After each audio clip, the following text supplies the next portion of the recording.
Most of us follow the rules when we drive. Stop at red lights, yield when we're supposed to, keep our speed in check.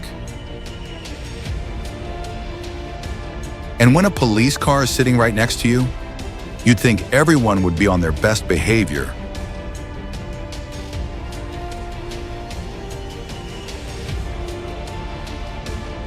Red lights, speed limits, right of way. All rules we're supposed to follow. But when no one enforces them, this is what happens. No enforcement equals chaos on the road.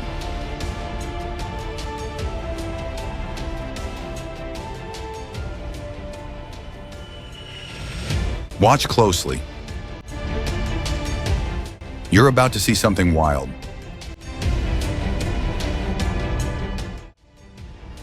A car blasts through a red light, nearly T-boning the police car right next to me.